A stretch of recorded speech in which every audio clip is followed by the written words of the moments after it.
Hi again. Now we're going to talk about safety. I spend a lot of time thinking and worrying about students staying safe abroad. And we do a lot of things here to help make your program experience as safe as possible. For example, we review world events that may impact travel in our program locations and read security briefings posted by the U.S. Department of State. We assess all of our program providers regarding their risk education and management programs, as well as their emergency preparedness and response plans. And for Northwestern-run programs, we offer risk management training for faculty and staff leaders or administrators. But we can only do so much. Your health and safety abroad largely depends on the responsible decisions that you make before you leave and while you're abroad. Therefore, make sure you read all program-specific health and safety information provided to you before you go and attend all orientation meetings upon arrival. These on-site meetings are critical to helping you understand dangers particular to your location abroad. Next, I'm going to discuss my favorite free resources for health and safety information. The U.S. Department of State maintains a great website for student travelers called studentsabroad.state.gov.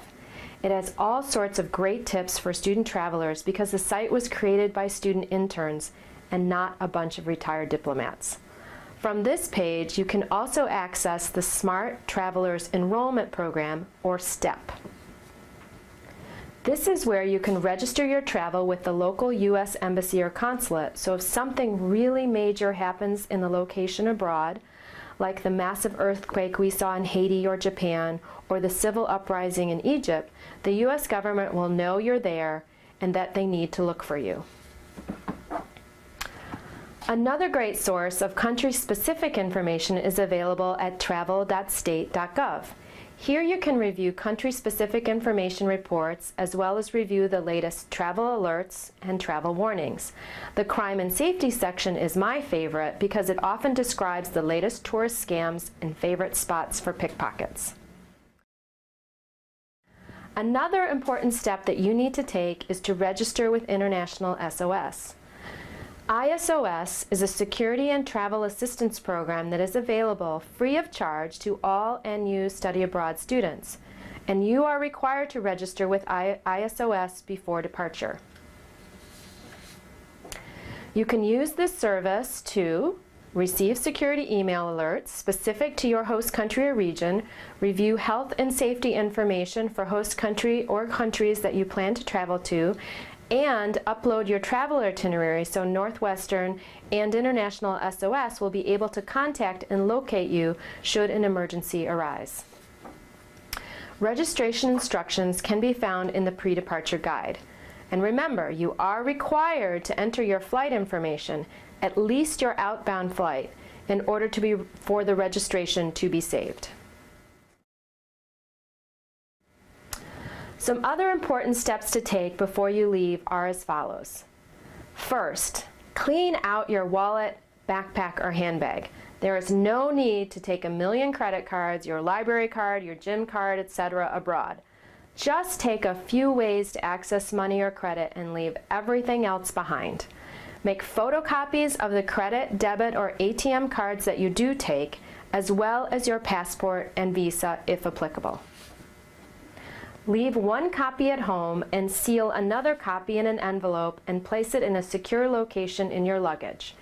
If your wallet, backpack, or handbag is lost or stolen, you can easily use this information to cancel your cards and order replacements.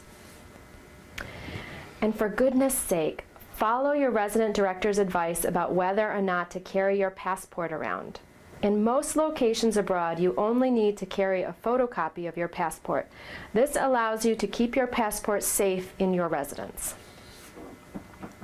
If I had $1 for every student who had their backpack or their purse stolen abroad after slinging it over the back of a chair in a bar, or leaving it on a stool in a pub while they went out for a smoke, or placing it on the seat on the train while they went to the bathroom, I would be a rich woman today. Be mindful of your belongings abroad. And one final pre-departure reminder. As indicated in your approval email, you must maintain a clean disciplinary record prior to departure in order to uphold your approval to study abroad. Now, once you get settled abroad, make a personal emergency action plan, or EAP. This requires you to think about some of the likely risks that you could face abroad and what you can do to prevent the situation or to respond if it occurs. Some common risks are illness. What are you going to do to try and stay healthy? If you do get sick, what is your plan? Who will you ask for help, and how will you contact him or her? And remember, while you may want to call mom, she is not likely going to be the best person to assist you with this situation. And if you are in a location that requires you to take irregular medications, such as anti-malarial pills, set a schedule so that you can take them at the same time when required for maximum effectiveness. Now, another common risk is theft or mugging. What can you do to prevent being a victim of theft? What would be your first steps if you find out you had been pickpocketed? Yet another risk is automobile accidents. This is really a concern if you are going to be studying in a developing country. Give some thought to how you can make safe transportation choices, whether it be by bus, taxi, or foot.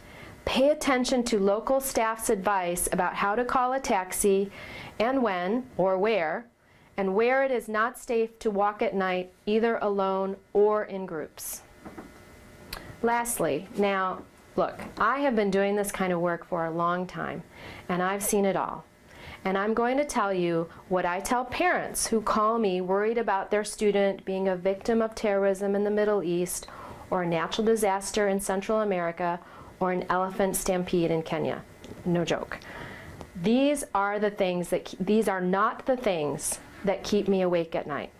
What keeps me awake at night is student alcohol misuse. And even though most parents will tell me that their students don't drink, I always advise them anyway to talk to their son or daughter about responsible use of alcohol, and failing that, an exit strategy if one's ability to make a safe choice has been compromised. Now this, you cannot do alone. If you decide to drink alcohol abroad, make a pact with your companions. And I won't leave if you won't leave deal. Take care of each other. Watch out for each other. Make new friends, sure, but be wary of strangers who want to be too friendly too fast. But also know that if you do experience an emergency abroad, we are here to help and support you, but you have to let us know what happened. As soon as possible, notify your on-site resident director or call the NUPD 24/7 at 847-491-3456. No matter what the time, day or night, they will put you in direct contact with me. Well, I think that's enough advice for me now. Let's recap. Before you leave, don't forget to purchase and review your HTH insurance coverage, disclose any relevant pre-existing conditions to your study abroad administrator and on-site resident director, contact HTH to arrange for any expected health needs abroad, review safety information on the State Department website, register your travel plans with ISOS, read all safety advice provided by the Study Abroad Office and your program provider, and maintain a clean disciplinary record. And when you get abroad, pay attention to your own health needs. Do not hesitate to seek treatment for routine illness. Know how to obtain emergency medical care. Be mindful of your alcohol consumption. Have emergency action plans for the most likely problems. Look out for your friends in addition to yourself. And notify your resident director or the NUPD if you experience an emergency abroad. If you have any questions about the content of this talk, please feel free to contact the Study Abroad office and ask for Julianne, or find me on the Study Abroad website and send me an email. Thanks.